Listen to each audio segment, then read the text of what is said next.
pulled some really interesting stuff from Ginger Test that looks at the top 10 grammar mistakes people make most often. Right. And the idea isn't just to, list them out.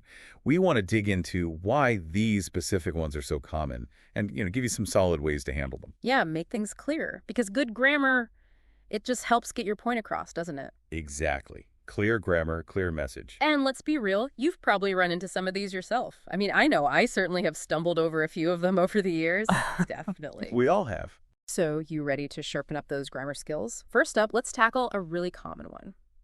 Your versus your. Okay, yeah. So your, Y-O-U-R. That one's all about possession. It means something belongs to you. Like your phone is ringing. The phone belongs to you. Right. Ownership. Simple enough. Yeah. But then your, Y-O-U apostrophe R-E, looks almost the same. What's the deal there? Well, your is different. It's a contraction. Basically, two words squished together, you and are.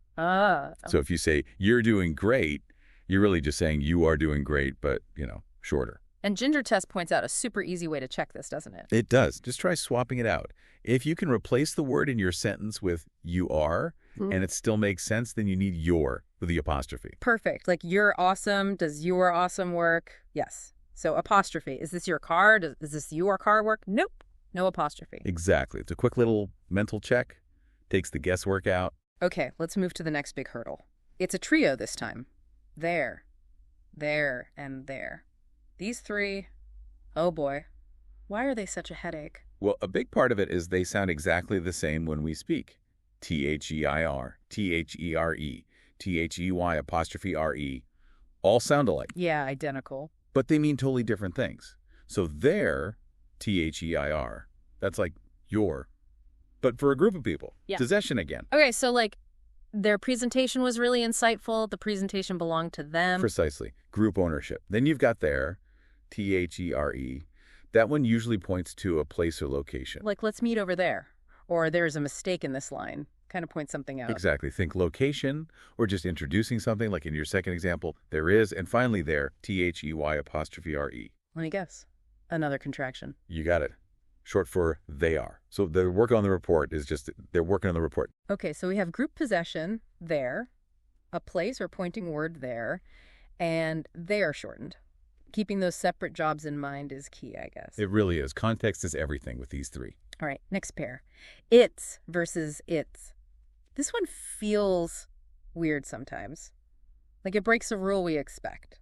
It does feel a bit counterintuitive, doesn't it? Because normally for possessives, we stick an apostrophe "s" on the end, right? Yeah. Like the cat's toy. Yeah, exactly. But its, I-T-S, showing possession for it, doesn't have an apostrophe. Okay. So the company updated its policy. The policy belongs to the company. Its policy, no apostrophe. Okay, that's the tricky part. No apostrophe for the possessive its. So what about its? IT apostrophe S.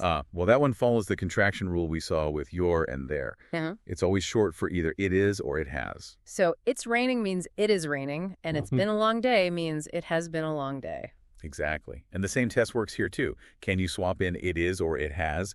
If yes, you need that apostrophe. If not, and it's showing possession, then it's just ITS. Got it. So the possessive is the exception here. No apostrophe. Right. Okay, moving on. Then versus then. T-H-E-N, T-H-A-N. Sound alike, function very differently. Why do these get mixed up? Again, pronunciation is probably the main culprit. They sound so similar. But then T-H-E-N is usually about time or sequence. Like, first I'll finish this, then I'll call you. One thing happens after another. Correct. Order of events, time-related. Then, T-H-A-N, on the other hand, is purely for comparisons. Comparing things like, this option is better than that one, or she runs faster than him. Exactly. You're comparing two things. So just remember, T-H-E-N for time, T-H-A-N for comparison. That's the core difference. Time or comparison. Got it. Okay, number 5 is, actually, this one seems pretty straightforward. A lot versus a lot. Yes. This one's nice and clear-cut, isn't it? Seems like it. A lot, meaning a large amount or number, is always two words. A. Lot. Always, no exceptions. No exceptions. Always two words. And a lot. A-L-O-T. Written as one word. Well, it's just not a word. Seriously, not a word at all. Not in standard English, no. It's a super common mistake. Probably because we say it like one word, a lot. But when you write it, it has to be two. A lot. Okay, that's good to know. Resist the urge to squish them together. A lot. Done. Simple as that. All right, let's tackle me versus I. This one gets tricky, especially when you're talking about yourself and someone else. Like, Sarah and me went, or Sarah and I went. Yes, that's exactly where the confusion creeps in. The Sarah and part makes it feel different. Yeah. So, Ginger Test gives an example like, maybe he shared the results with Sarah and I, is that right? Or should it be Sarah and me? That's a good question. Shared with Sarah and I sounds maybe a little formal, but shared with Sarah and me sounds maybe more natural. How do we know? There's a great little trick. Just mentally take the other person out of the sentence. Okay. So would you say he shared the results with I? No, definitely not. Sounds really wrong. Right.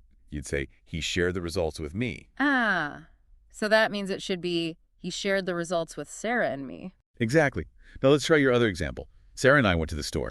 Take Sarah out. I went to the store. Yeah, that works perfectly. Yeah, what if someone wrongly said, Sarah and me went to the store, take Sarah out? Me went to the store. Nope, also sounds totally wrong. See? So the correct version is Sarah and I went to the store. Just isolating the I, or me, makes it really clear which one fits grammatically. That's brilliant. Such a simple test. Takes all the confusion out of it. It really does. Just test it on its own. Okay, number 7. This one I hear all the time.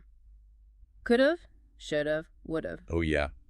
This is a classic case of our ears tricking our pens, so to speak. How so? Because when we speak, we use contractions like could've, should've, would've, and said quickly could've. Sounds almost exactly like could've. I see. So people hear could've and write it down.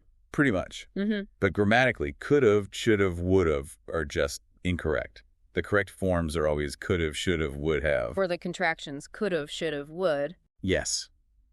The have is necessary, even if it sounds like oh when we shorten it in speech. So it's never of in writing in this case. Good to remember. Stick with have or the proper contraction with an apostrophe. Definitely. Right. Number 8. Fewer versus less. This feels like one of those fine-tuning points. It's about counting, right? Exactly. It boils down to whether you're talking about things you can count individually or stuff that's more of a general amount or mass. So fewer is for the countable things. Yes. Things you can put a number on, like there are fewer cookies in the jar today. You can count cookies. Or fewer people attended the meeting. You can count people. Okay, countable items if fewer. So less must be 4. For uncountable nouns, things you generally measure as a whole or concepts that aren't easily counted, like we have less time than we thought. Time is a concept here, not counted units. Or there's less sugar in this recipe. Sugar is measured, not counted grain by grain, usually. Less water, less information, less traffic, stuff like that. Exactly. If you count them one by one, use fewer. If it's more of a bulk amount or an abstract idea, use less. It makes your language just a bit more precise. Fewer mistakes, less confusion. Got it. Perfect. Okay, 2 left. Number 9. Who versus whom? This one. It can feel a bit old-fashioned, maybe. Or just intimidating. It can feel that way, yeah, partly because whom isn't used as much in casual conversation these days. But the grammar distinction is actually pretty clear. It's about the word's job in the sentence. Okay, so what's the job of who? Who is the subject? It's the person doing the action. Think he or she. Like, who called? Someone called. Who did the calling? The person doing the verb. Okay. And whom? Whom is the object. It receives the action, or it's the object of a preposition like to, or for, or with. Think him or her. Receives the action like, to whom should I give this? The person is receiving the giving. Exactly. And Ginger Test gives that handy him substitution trick. Oh, yeah. How does that work? Well, try replacing who or whom in your sentence with either he or him. If he fits, use who. If him fits, use whom. Okay, let's try. Who called? Does he called work? Yes. So who is right? To whom should I give this? Should I give this to he or no? Should I give this to him? Work. Yes. So whom is right? Exactly. It cuts through the confusion. If he works, it's who. If him works, it's whom. That's actually incredibly helpful. Makes it much less scary. It does. It connects it back to pronouns we use all the time. Okay, last one. Number 10. Double negatives, like, I don't need no help. Ah, the double negative. This is where grammar logic can actually flip the meaning entirely. How does that happen? Well, in standard English grammar, Using two negative words in the same clause, like don't, do not, and no, cancels each other out. They effectively create a positive. So I don't need no help technically means. I do need help, Ugh. which is almost certainly the opposite of what the person intended to say. Wow, yeah. That's a big difference in meaning. So how should you say it correctly if you want to express you don't need help? You just use one negative, either I don't need any help or I need no help. Both work, both clearly negative.